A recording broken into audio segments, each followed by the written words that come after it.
Everyone counts, and the 2020 census is how that great promise is kept. Respond today online, by phone, or by mail and help inform hundreds of billions in funding for education, health programs, and more. Shape your future. Start at 2020census.gov. Well, folks, Donald Trump was in Atlanta today unveiling his plan for Black America. It is called the Platinum Plan.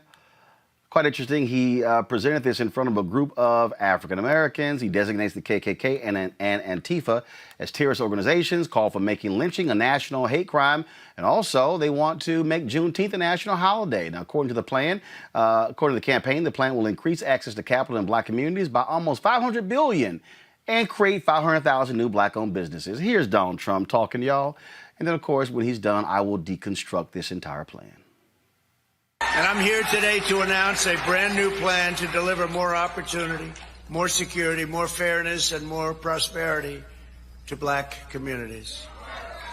We call it the Platinum Plan. Platinum Plan.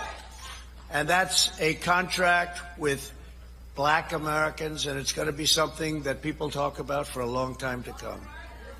If you vote Republican over the next 4 years, we will create 3 million new jobs for the Black community. Open 500,000 new Black-owned businesses. Increase access to capital in Black communities by $500 billion. And this includes investing in community development, financial institutions, and minority depository institutions. Build up peaceful and safer urban neighborhoods with the highest standards of, and you know this, of policing. We want the highest standards. We have to have highest standards of policing. Bring even greater fairness to the justice system. We did criminal justice reform. We remember that. Even greater, we will create a national clemency project to right wrongful prosecutions and to pardon individuals who have reformed their life. You saw Alice, right? We love Alice. She had another 24 years to go. Can you believe it? She served 22 years. She had another 24 years to go. It was ridiculous. And she is a great woman. Create a ladder of opportunity for African American children by delivering school choice to every parent in America. So important. Give Black churches the ability to compete for federal resources for their communities. Bring better and tailored health care to address the historic disparities that we've had for so many years. You know that. This includes investing in treatments for kidney disease, diabetes, high blood pressure, sickle cell disease, and maternal mortality. Advance home ownership and wealth building in the Black community. Bring more manufacturing back to the USA, which we're doing anyway. And back to the inner cities, which have been largely forgotten, although not so much in the last 3 years when you get right down to it. Thank you. And Democrat policies that import low-wage foreign workers from overseas to replace Black workers in our inner cities. Joe Biden cares more about the citizens of foreign countries than he does about Black Americans living in our own country. I will always put Americans first, and that includes, very, very importantly, Black Americans. And there's much more in our plan, which we're releasing today, so we'll get everyone a copy, and it's actually been very well received, and we appreciate that. The Platinum Plan is a bold vision that we can and really will achieve over the next 4 years, and we'll be able to do it, if not sooner. Unlike my opponent, I'm not a career politician, thank goodness. I get results, and I keep my promises. Now, in the same thing, he talked about how he has led this record investment that guarantees funding for HBCUs. All week, I used to see me rocking HBCU gear. Today, I'm representing Harris Stowe out of St. Louis. So, is he lying? Yeah, let's talk about this. First of all, let's talk about it with Dr. William Spriggs. He's the economist at Howard University, and Walter Kimbrough, president of Dillard University. Walter, I'm going to start with you. Okay, Donald Trump keeps touting how he has saved HBCUs, how he has made funding permanent for HBCUs so they don't have to keep coming back to Congress every year for asking money. You have been tweeting about this. You are an actual HBCU president. So I would think you probably have a good idea if this funding is permanent. Is what Donald Trump is saying false? Is it true? Is it false? Is it a flat out lie? What is it? Flat out lie. And it just drives me crazy because particularly for the program that got funded, there are over half a dozen federally funded programs for HBCUs. He's talking about this one program that started as a pilot program by George W. Bush for 2 years. That program died when President Obama got to office, and everybody beat him up to say, look, you need to keep this money. So then President Obama comes back like, all right, I hear y'all. I'm going to make it a 10-year program. So it's a 10-year program. Hold on. So hold on one second. That's first. It was a 2-year pilot program. You say it died, meaning it was over, meaning Congress had to reauthorize it. Okay. Right. First of all, that program, what is it and how much money are we talking about? So it was a 2-year program for $85 million a year for HBCUs. So $85 million that was shared with multiple HBCUs. $85 million. 85 million. Okay, go ahead.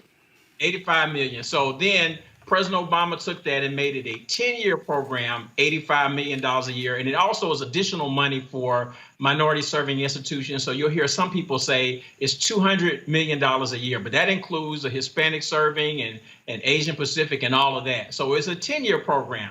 So it started to die, and people started lobbying to the Trump administration before in 2018 to say this program is about to die. We want to continue it. He let it die too. Alma Adams came back and wrote the new bill called the Future Act, which made it another 10-year program. And then wrestling with some of the Republicans, it ended up becoming a permanent bill, but they can still only fund it out for 10 years. So we'll wait to see what happens in 10 years. But as he said today, it's a 10-year program, $85 million a year, which is exactly the same thing that we had under President Obama. So let's be clear. Again, I had Congressman Alma Adams on this show. This was not a plan that originated from the White House. No, not at all. It was not. Congressman Alma Adams, who also got with Republican Mark Walter from North Carolina, whose wife is a Winston-Salem State graduate. They were the co-chairs of the HBCU Congressional Caucus, drove that thing through. So when Trump is saying, I made it permanent, he's talking about a single program that's $85 million a year. Exactly. That's all he's talking about. And when he takes credit for it, people will defend him and say he signed it. But this bill passed both the House and the Senate with a veto-proof majority. His signature was performative. Let's call it what it is, because there was no way he was going to veto something that was already veto-proof. So he didn't do anything. He never even tweeted about it saying, hey, let's support this. But after it passed, he's like thanking Lamar Alexander. He's thanking Ivanka, who's I don't think ever been to an HBCU function, and didn't even mention Alma Adams, which is the height of disrespect that he treats black people with. And in fact, it passed the House. It was held up in the Senate by Lamar Alexander, and Congressman Alma Adams was putting pressure. Why? Because she came on this show talking about that very issue. Now, when he says record funding, I've increased HBCU fundings than what Obama did. True or false? Also a lie. Funding has increased, but if you look at his budgets, which they call the skinny budget, which comes out the beginning of each year, every year his budget has either been flat for HBCUs, or the year when he cut out the $85 million, it was actually a cut. So he can't say I've even asked for more money. But his first year, he blew up everything because he had to have his military stuff. So he went in and they added to the budget like a 20% increase. That's when Rand Paul went on the floor of the Senate and raised hell saying, look, when Democrats are in control, the Republicans are the conservatives. But when Republicans are in control, there are no conservatives. He was pissed because now they're going to spend all this money. So when they increased the budget, Kamala Harris and Doug Jones came back to say, y'all got this new money. Let's give the HBCUs more money, which is a 14% increase. So when you hear people say he increased HBCU funding the first year by 14%, I can show you the letter where Kamala Harris and Doug Jones asked for that money. He didn't ask for it. If you look at his budget, it's zero increase. So he's taking credit for other people's work. And every year he comes back. Flat budget for these programs, for the 2 Title III programs, for the minority, for the HBCU graduate programs, for the HBCU master's programs. They're always flat. And then the money goes up because Democrats come in and work with Republicans and increase the funding. And then he says, look what I did. I did all this for you. So all of that is a lie. None of his budgets support what he's saying now. Yes, the money went up, but he didn't ask for it. Last point for you. I've had people who, oh my goodness, Kimbrough's making it up. There's a photo. You were one of the HBCU presidents who was here in D.C. when they took photos in the Oval Office. So it's not like you were not in the room. Right. There is one photo that has me in it. Now, I'm not in most of them because when it went down and Omarosa said we are going into the Oval Office, right then and there, I knew this is a setup. This is not good for us. And so I am actually in the back of the room next to the picture of Andrew Jackson. So in 90% of the pictures, you will not see me. I can show you a picture that shows that I was there, but I wasn't trying to be in those because now anytime there's a story and it's bad for black people, that's one of the pictures that they use. So No. But the point I'm making is you were there. You know Right. what was said. You were sitting there listening to it. And so when somebody says, that's just sour grapes. And also for the MAGA people, how long have you been an HBCU president? I'm in my 16th year. At 2 different institutions. 2 institutions. As president. So that's for all the folks who say he don't know what he's talking about. He's sort of making this whole thing up. Anything else our audience needs to know about the truth about Donald Trump and HBCUs? All of it is inflated. The things that he should take credit for. So, for example, Dillard was one of 4 institutions impacted by Hurricane Katrina. We had a loan that did get forgiven under this administration. Secretary DeVos worked on that. I was in meetings with her. They can take that as a win. They brought back Summer Pell. They can take that as a win. But there are other things that happen. We've lost the Perkins loan. We've had TRIO programs and Upward Bound programs lost from HBCU. So it's a mixed bag, but he always presents it as, I've done all this, I've saved you, when there are some losses that we've had as well. And then he made up some stories about things he did for us, like allowing faith-related institutions to get federal funding from the HBCU Capital Finance Program when we were already getting that money. He gave a speech last year in D.C. saying, I had all this change. So he made up a story, and then he never did an executive order to show that he did what he said he was going to do. So that's the problem. Hold up. That was an executive order that he said he was going to do. What was that executive order supposed to be? It was supposed to make sure that faith-based religious institutions affiliated HBCUs would be able to have access to the HBCU Capital Finance Program. But we already have access to that program. We're actually getting that money now. So when I heard the speech, I was like, what are you talking about? We already have access to this money. And so he says, I've done this for you, but then he doesn't go back and create an executive order to do what he said he was going to do anyway. So he made it up, and then he didn't follow through with a made-up executive order to fix the made-up problem. Walter Kimbrough, President, Dillard University. We certainly appreciate it. Thanks a lot. Yep. All right, folks, we're going to further continue our deconstruction of this platinum plan with economist Dr. William Spriggs, of course, economist with the AFL-CIO, also Howard University. All right, Bill, so let's, first of all, it's an insult, the name of this, the Platinum Plan. I guess he thinks that's going to appeal to black folks who like diamonds, gold, and platinum. So let's just sort of deal with that. But I want to take this thing through, and I want to go one by one because I'm calling this a deconstruction for a reason because we did the exact same thing with Joe Biden's plan, where we went through this whole deal and we laid out exactly in terms of what it calls for. And so let's deal with this that he's touting. First of all, we're going to go to the first thing, 3 million jobs. He said, let's just pull the other graphic up, y'all, and we're going to switch between the two.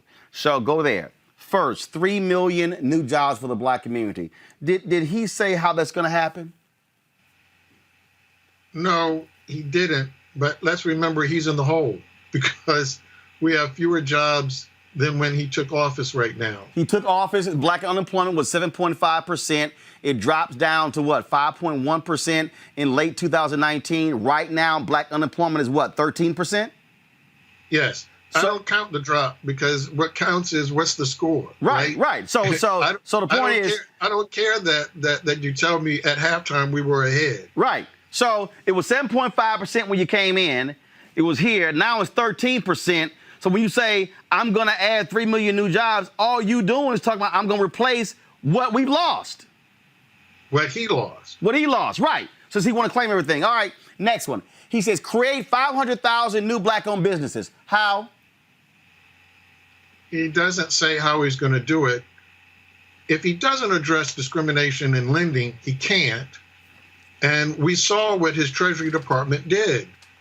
The payroll protection program rolled out, and black businesses were disproportionately hurt because their competitors got loans, they did not.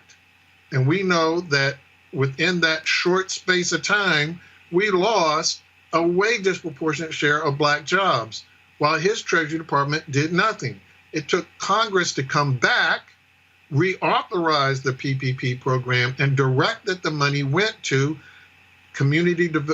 CDFIs, community development financial institutions, and minority depository institutions, so that the money would get to black businesses. $1 late. But here's the other deal. But we've also we're losing. He had an opportunity to just keep the number of businesses, and he failed. We've been losing businesses because of COVID, and so when you say you're going to add 500,000, same thing. You're trying to add what we've actually lost. So let's go to the guys. Pull the next one up. Put the graphic up, please. Come on. I need the graphic. Come on, no, the graphic, please. Thank you. Thank you. That one. Increase access to capital in black communities by almost $500 billion. Okay, but here's the piece. Y'all, read the details. Come down to my graphic, please. Where the $500 billion comes from is seeking infrastructure funding that will lead to widespread growth in the annual $500 billion federal contracting opportunities. He's talking about the same money.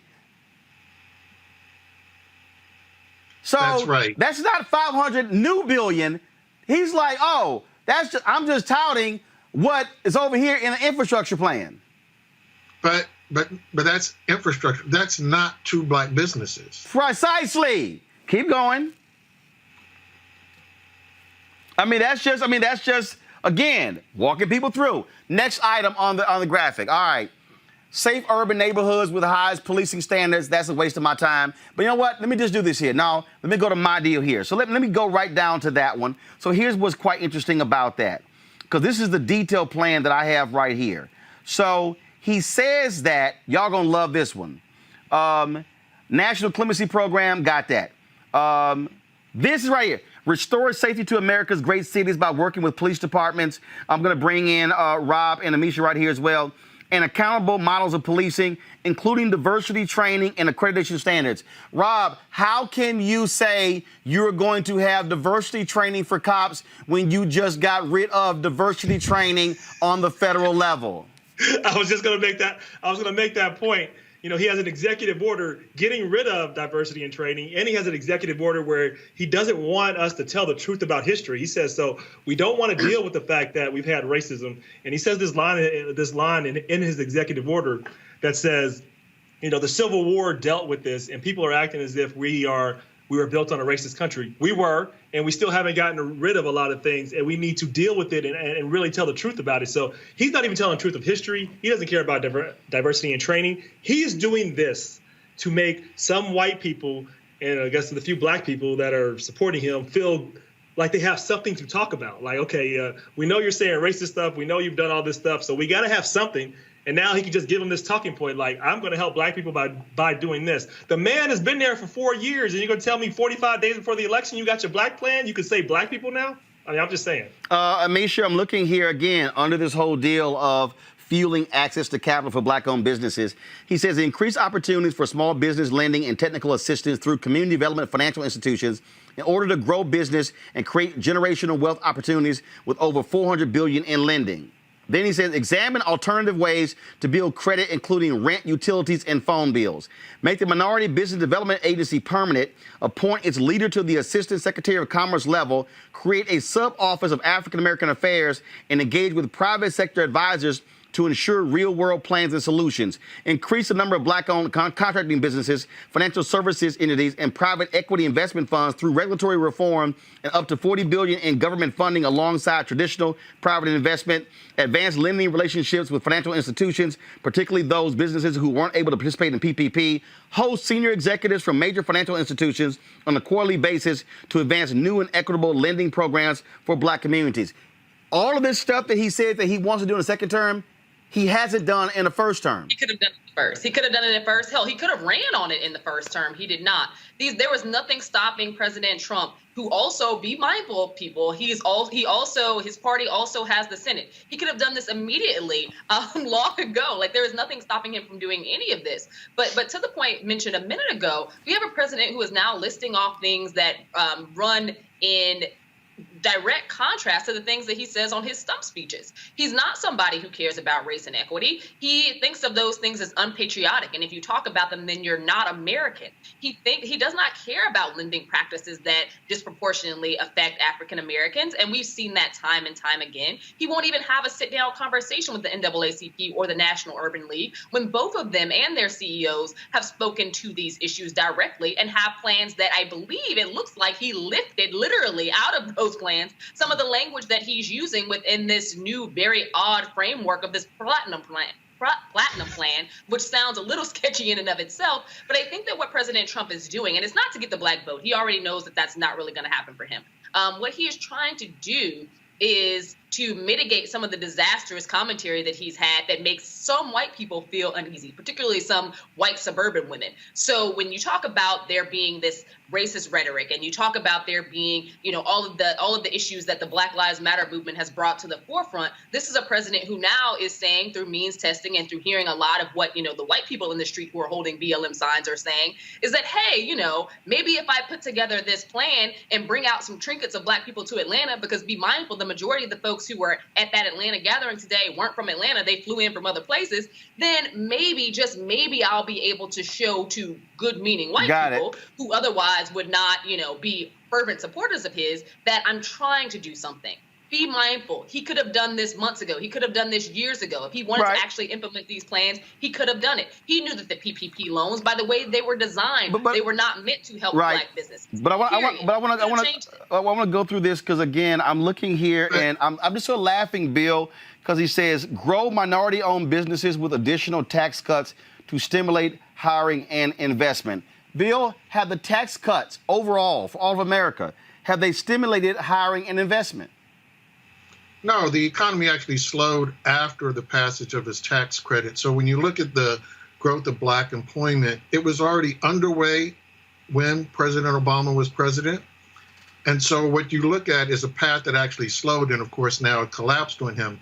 But the Minority Business Development Agency is under his control. He doesn't need the Senate or Congress to do some of the things that he mentioned there. Instead, he undermined that agency. He gutted that agency. So for him to now say, oh, but if I get reelected, I'm going to do something different, as if he didn't undermine it before. And the PPP, as I mentioned, he knew that it was failing black businesses. That was directly under the control of the Treasury. He did nothing. It was only when Congress stepped in and reauthorized the additional amount of funds and directed them explicitly to minority-owned businesses that you saw the PPP program respond. He had his first time at bat. He whiffed. He totally missed the ball. The more damaging thing, he says, is later in this plan when it comes to black home ownership. No, hold on, wait. Hold on, wait. I'm going to get to that. Hold on. I'm going to take it by section. In his plan, he says, encourage onshoring and development of domestic manufacturing to increase supply chain, business development, and employment. Sounds great. Has manufacturing jobs, have they increased or decreased under Trump? They've decreased, and in key states, Ohio and Michigan, the auto industry has, in fact, stalled and faltered under his control. So he today, he hasn't returned those jobs, the steel jobs that he promised, right, because of his war that he declared was going to get us back jobs by his reckless use of tariffs, did not, in fact, generate new jobs in that industry. So his track record on that is that this is not materialized. He totally bungled the whole world atmosphere when it came to trade, when he attacked the Paris Accord, and instead of using the green economy as a way to leverage the WTO, the World Trade Organization, and actually get us rules that would benefit manufacturing, he went in the opposite direction, undermined the whole credibility of all the exercise, and we've lost jobs under him. Right. So in his speech, he touted, "Oh, I'm going to." He lied in his speech, because I listened to all of it, saying we brought jobs back home, we've increased manufacturing. That hasn't happened. Now let's go to the education piece here.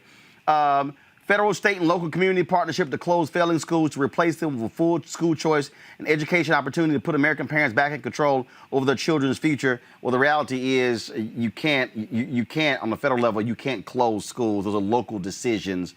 It's not going to happen. I'm a supporter of school choice, but what he's laying out, okay, remember, during the campaign, he announced his school choice plan at a failing charter school in Cleveland, Rob, that had a score of an F, that was founded by the founder of K-12. And I said, it's pretty stupid to announce a plan at a failing charter school. Well, that's how dumb he was.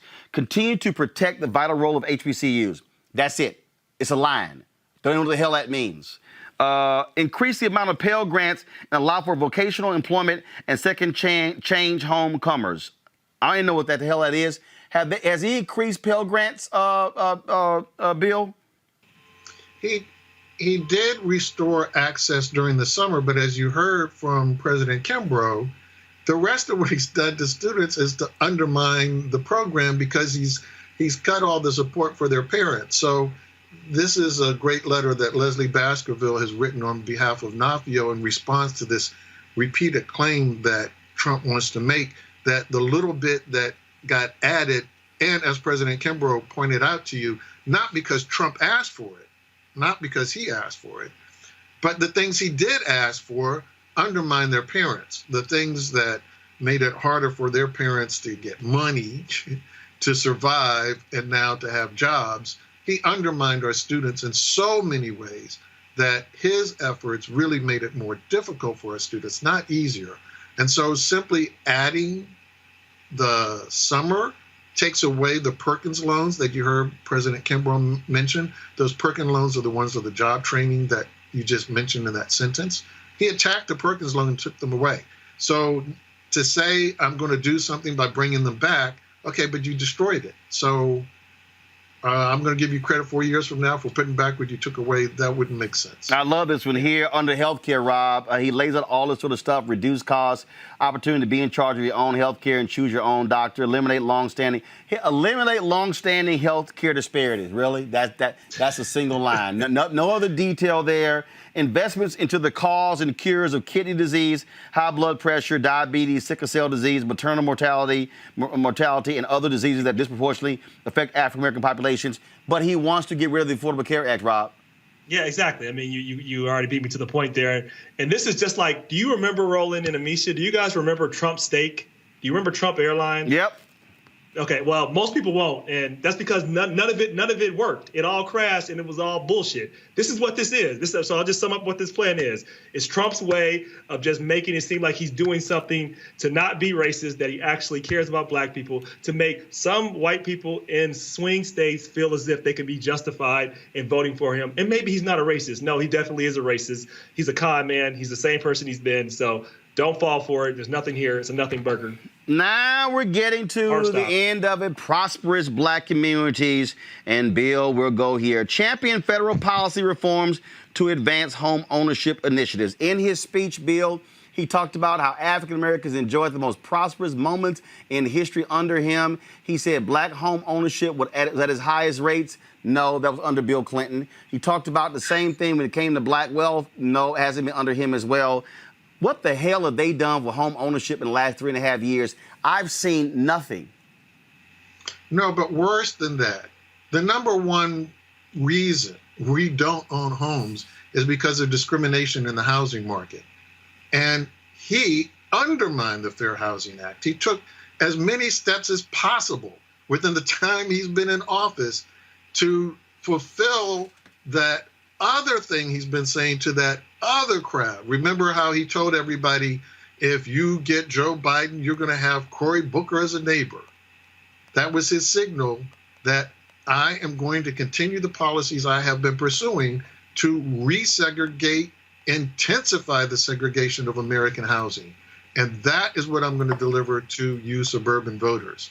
So his real actions stand in the direct way. It's the wall that keeps us from being able to own homes. He's making that wall taller. He's not tearing down the wall. Amisha, he says here, go to my iPad, make Juneteenth a national holiday. Do you recall when that could have been done in July? And it was Senator Ron Johnson of Wisconsin who refused to allow unanimous consent to make it a federal holiday. I don't recall Donald Trump saying, stand down, Senator Johnson. I don't recall a single tweet by saying, make this happen. Again, this is bullshit. No, you're absolutely correct. Not only did he not say stand down, this is a president who acted as though he didn't know, and maybe he didn't know what Juneteenth was until after his plans to hold a racist rally were actually shot down. I think that a lot of this is basically word vomit, to say the least. It's President Trump literally Googling what Black people want and then stealing from Black organizations. Like I said, the National Urban League, the Congressional Black, the CBCI has actually pushed a lot of this stuff, the Congressional Black Caucus Institute. We've also seen it from organizations like the NAACP. But if you do a quick Google search of the top things that matter to Black people, basically all he did was threw in these benchmarks that don't have any full or inclusive plan of actually how to get them done. He's not being informed by actual African Americans who are leaders in education, who are leaders in healthcare, who are people who are leaders in housing, people who are actually fighting the good fight out here and have some very specific means of trying to make things better for African Americans across this country. None of this is informed rhetoric. These are empty promises, again, that he's not using or even directing towards Black people. He's directing this towards white people in swing states because he assumes that because there are so many white people who locked arms with Black people during the Black Lives Matter protests and the George Floyd protests, that now he has to say something because in those states, things are very tight for him. That's what he's doing. This is a last-ditch effort. There isn't a single thing on this list that he couldn't have done years ago if he wanted to do it. Rob, prosecute the KKK and Antifa as terrorist organizations and make lynching a national hate crime. First, the FBI director, Christopher Wray, just testified the other day that Antifa is not an organization, it's an ideology. Two, make lynching a national hate crime. I'm sorry, do you recall Donald Trump telling Senator Rand Paul to stand down, who was blocking, again, lynching from a national hate crime, a bill that Senator Tim Scott co-sponsored with Booker and Harris? I don't recall Donald Trump saying jack. So when it could have been made a national hate crime, where was Trump?